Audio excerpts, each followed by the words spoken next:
जय हिंद दोस्तों, कैसे हैं आप लोग। आशा करता हूं आप सभी अच्छे होंगे। दोस्तों, आज से हम जो स्टार्ट करने जा रहे हैं, अगर आप किसी भी गवर्नमेंट जॉब्स की तैयारी कर रहे हैं, चाहे आप छत्तीसगढ़ के किसी भी एग्जाम की तैयारी कर रहे हो, किसी भी एग्जाम, व्यापम, पीएससी या फिर अदर जो डिपार्टमेंटल एग्जाम होते हैं उनकी भी, ठीक है। इसके साथ अगर आप सेंट्रल गवर्नमेंट की तैयारी कर रहे हैं, ठीक है, सेंट्रल गवर्नमेंट के एग्जाम की तैयारी कर रहे हैं, तो भी आपके लिए वीडियो बहुत ही ज्यादा इंपॉर्टेंट होने वाले हैं। दोस्तों, एक एक करके हम सारे टॉपिक्स, चाहे हिस्ट्री, पॉलिटी, ज्योग्राफी, इकोनॉमिक्स, आपका मैथ, रीजनिंग, ठीक है, इसके अलावा जो छत्तीसगढ़ का सामान्य ज्ञान है उसको कवर करेंगे, कंप्यूटर है उसको कवर करेंगे। तो कंप्लीट सिलेबस, चाहे आप किसी भी गवर्नमेंट जॉब की तैयारी कर रहे हो, आज की इस वीडियो से हमारी क्लास स्टार्ट हो रही है। ठीक है, हम लोग आज पॉलिटी का एक टॉपिक लिए हैं, इसको कवर करने की कोशिश करेंगे। अगर आप किसी भी वनडे एग्जाम की तैयारी कर रहे हैं तो आपके लिए वीडियो बहुत ही ज्यादा इंपॉर्टेंट होने वाले हैं। दोस्तों, ये क्लासेस पूरी तरह से फ्री रहेंगी, आप सभी इसको देख सकते हैं हमारे यूट्यूब चैनल पर। ठीक है, आपको केवल चैनल सब्सक्राइब करना है, बेल वाला आइकन दबाना है, इसका कोई चार्ज नहीं लगता, ये पूरी तरह से फ्री है। अगर आप बेल आइकन दबा के रखते हैं तो जब भी हम वीडियो डालेंगे तो आप तक नोटिफिकेशन सबसे पहले पहुंच जाएगा। ठीक है, इसके अलावा अपने दोस्तों के साथ अधिक से अधिक शेयर करें ताकि उनको भी तैयारी में एक प्रकार से हेल्प हो सके। ठीक है, तो आइए स्टार्ट करते हैं, है ना। तो आज की इस वीडियो में हमारा जो टॉपिक है वो इंडियन पॉलिटी एंड कॉन्स्टिट्यूशन, ठीक है, भारतीय संविधान एवं राज्य व्यवस्था, इससे हम अपनी क्लास स्टार्ट करने जा रहे हैं। पहला टॉपिक है आपका भारतीय संविधान का विकास, यानी जो हमारा भारत का आज का संविधान है उसका विकास कैसे हुआ है, उसकी स्टार्टिंग कहां से हुई है, इसके बारे में हम आज की इस वीडियो में स्टार्ट करने जा रहे हैं। ये हमारा भाग 1 है और भाग 2 आएगा इसका, इस टॉपिक का भाग 2 भी आएगा। तो पार्ट 1 पार्ट 2 दो पार्ट में ये टॉपिक खत्म हो जाएगा। ठीक है, देखिए इसमें वो सारे इंपॉर्टेंट कीवर्ड लिखे हैं और वो इंपॉर्टेंट लाइन लिखी है जिनको आपको नोट करना है, और अगर आप इतना भी पढ़ लेंगे तो आपका काम यहां पर हो जाएगा। ठीक है, आपको बुक से, देखिए बुक में बहुत सारा चीज लिखा रहता है, जैसे 1833 का चार्टर अधिनियम है, इसमें 8-10 पॉइंट लिखे होंगे, लेकिन हम केवल वही पॉइंट लेंगे जो आपके एग्जाम के लिए रिलेवेंट है, आपके एग्जाम के लिए इंपॉर्टेंट है।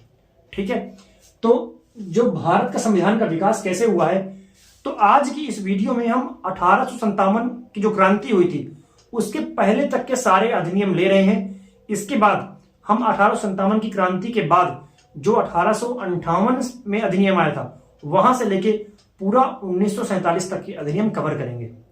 ठीक है, तो आज हम 1873 से लेके 1853 तक के जो भी अधिनियम आए थे उनको हम देखेंगे, उनके इंपॉर्टेंट पॉइंट देखेंगे जो आपको याद करने चाहिए, जो आपको नोट करने चाहिए। ठीक है, तो पहला हमारा जो अधिनियम है रेगुलेटिंग एक्ट 1773। दोस्तों, जैसा कि आपको पता होगा कि जो अंग्रेज आए थे भारत पे, पहले व्यापार करने आए थे। ठीक है, तो व्यापार करने की अनुमति दी गई थी उनको, कहां से, जो उस समय इंग्लैंड देश था, उस इंग्लैंड का जो महाराजा था उनके द्वारा अनुमति दी गई थी कि हां आप जाके व्यापार कर सकते हैं पूर्वी देशों के साथ।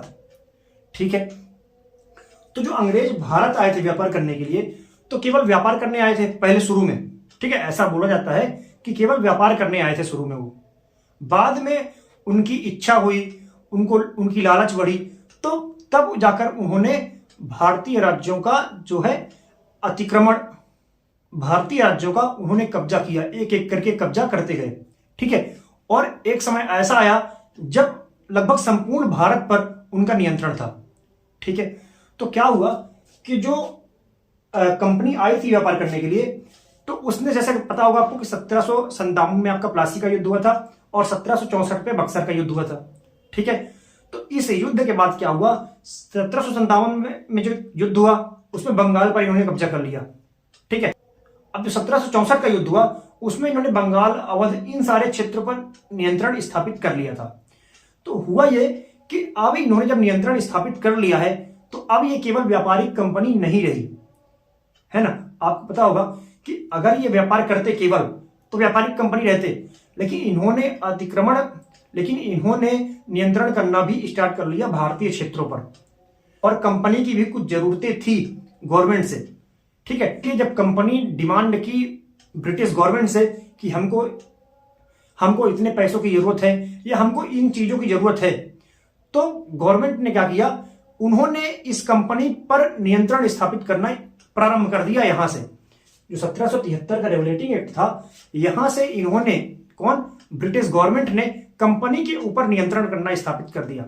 देखिए, पहले जो कंपनी आई थी वो एक प्रकार से प्राइवेट थी, तो 1773 से उन्होंने इस कंपनी के ऊपर नियंत्रण करना प्रारंभ कर दिया। ठीक है, हम आपको पैसे देने के लिए तैयार हैं, लेकिन आपको इन शर्तों को मानना होगा, ऐसा बोल दिए। तो उसी प्रकार जो भारत में जो रेगुलेटिंग एक्ट आया था, तो उसी प्रकार पहला जो अधिनियम आया था वो आया था रेगुलेटिंग एक्ट 1773 का, या 1773 का रेगुलेटिंग एक्ट भी इसको बोल सकते हैं। तो इसमें क्या किया गया कि जो बंगाल का गवर्नर था, ठीक है, देखिए उस समय 3 गवर्नर थे, बंगाल में, मद्रास में और बॉम्बे में। ठीक है, जो गवर्नर था बंगाल का, जो बंगाल का गवर्नर था उसको बंगाल का गवर्नर जनरल बना दिए। जो बंगाल का गवर्नर था उसको बंगाल का गवर्नर जनरल बना दिए। अब क्या होगा, अब जो गवर्नर थे उनसे ऊपर हो गया गवर्नर जनरल, तो बंगाल का जो गवर्नर था वो बन गया गवर्नर जनरल, और जो मुंबई और मद्रास के गवर्नर थे वो उसके नीचे आ गए। तो इस प्रकार ये सबसे इंपॉर्टेंट जो यहां पर पॉइंट है, और ये पूछा जाता है, और एग्जाम में ये भी पूछा जाता है कि बंगाल का प्रथम गवर्नर जनरल कौन था। तो आपको याद करना होगा, वारेन हेस्टिंग्स थे, ये बंगाल के प्रथम गवर्नर जनरल थे। ठीक है, इसी अधिनियम के द्वारा कलकत्ता पर एक उच्चतम न्यायालय की स्थापना हुई थी। ठीक है, और ये स्थापना हुई थी आपका 1774 पे। ठीक है, 1774 में कलकत्ता में आपका उच्चतम न्यायालय की स्थापना हुई थी इसी अधिनियम के थ्रू। ठीक है, इसके अलावा जो निदेशक मंडल था उसके द्वारा नियंत्रण स्थापित किया गया कंपनी के ऊपर। ठीक है, ये निदेशक मंडल कौन थे, इनको हम बोल सकते हैं इंग्लिश में बोर्ड ऑफ डायरेक्टर्स। ठीक है, जो कंपनी होती है ना उसके जो शेयर होल्डर्स होते हैं उनको बोलते हैं हम निदेशक मंडल या फिर बोर्ड ऑफ डायरेक्टर्स। ठीक है, तो उन्होंने क्या किया, जो गवर्नमेंट थी उसने बोला कि आप जो निदेशक मंडल के जो मेंबर थे उनको बोला कि आप जो है हम जैसा बोलेंगे वैसा आप करेंगे। कोई भी कानून लाते हैं, कोई भी नियम बनाते हैं अगर आप, तो पहले हमको बताना होगा, फिर हम बोलेंगे तो आप उसको अप्लाई करेंगे, नहीं तो आप अप्लाई नहीं करेंगे। ऐसा बोला गया किसके द्वारा, ब्रिटिश गवर्नमेंट के द्वारा। ब्रिटिश गवर्नमेंट ने बोला किसको, शेयर होल्डर्स जो थे, जो निदेशक मंडल थे, उनको बोला गया कि अगर आप कोई नियम बनाना चाहते हैं तो पहले हमसे उसकी स्वीकृति आपको लेनी होगी, तो ही आप नियम बनाएंगे। ठीक है, तो इसके द्वारा नियंत्रण स्थापित कर दिया गया कंपनी के ऊपर। ठीक है, अब इसमें जो कुछ कमियां थी उसको दूर करने के लिए अगला एक्ट आता है पिट्स इंडिया एक्ट 1784 का।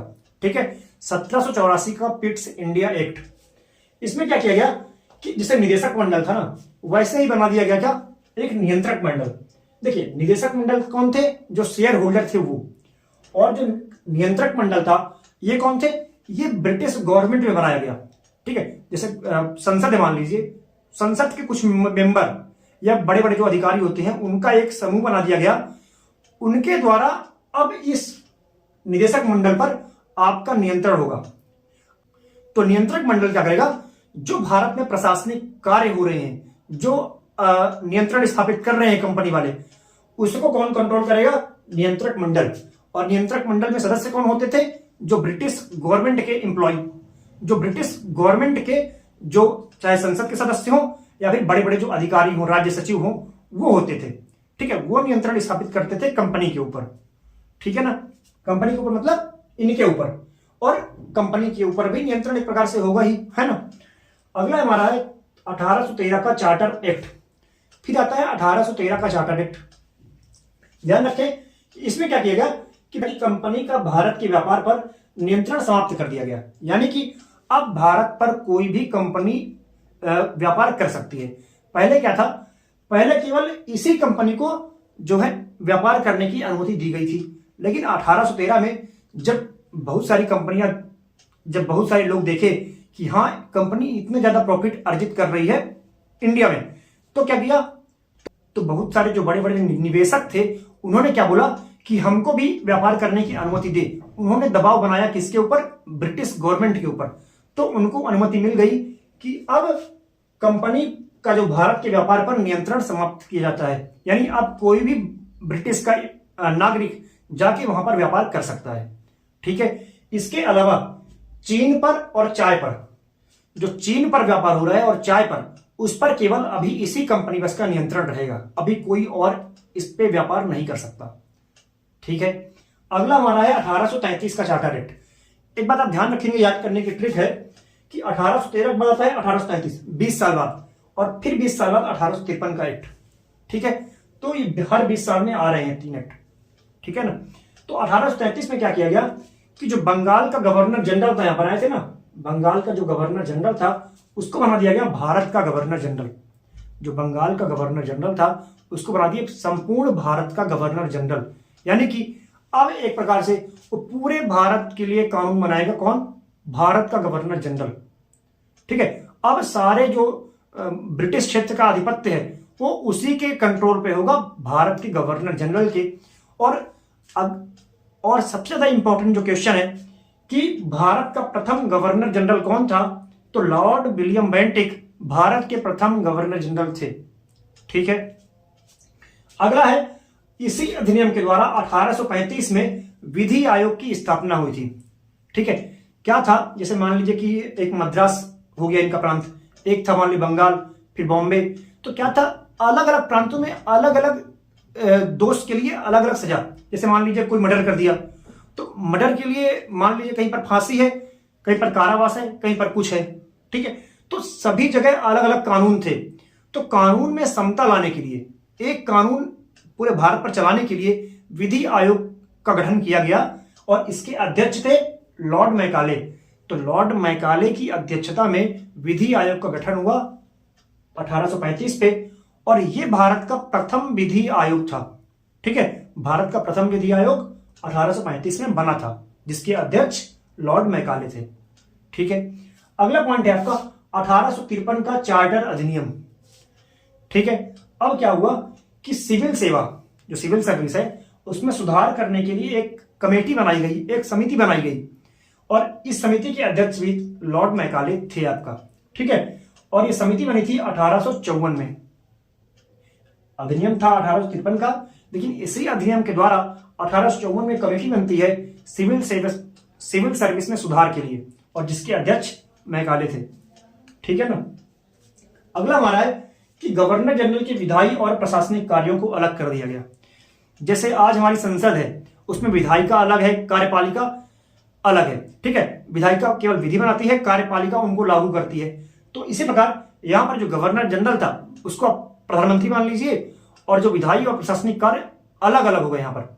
ठीक है। विधि कोई और बनाएगा, और जो प्रशासन करेगा, जो गवर्नर जनरल था, वो कुछ लोगों जो सदस्य थे उनकी सहायता के साथ अपना शासन संचालित करता था। ठीक है। तो इस प्रकार विधायी और प्रशासनिक कार्यों को अलग कर दिया गया। जैसे आप देख सकते हैं आज भारत के प्रधानमंत्री और संसद और आपका कार्यपालिका, इस प्रकार आप समझ सकते हैं। ठीक है। तो ये था जो जानकारी आपका 1873 का एक्ट, 84 का, 1813 का, 33 का और 53 का। तो आशा करता हूं ये कंप्लीट जानकारी आपको समझ में आई होगी। आपको कोई भी डाउट इसमें नहीं बचा होगा। ठीक है। लेकिन अगर आपको कोई भी डाउट है तो आप कमेंट में पूछ सकते हैं। इस वीडियो को अधिक से अधिक शेयर करें, लाइक करें, ताकि हमको भी मोटिवेशन मिले, तो हम आगे के वीडियोस आपके लिए जल्दी जल्दी लाएं। ठीक है। धन्यवाद।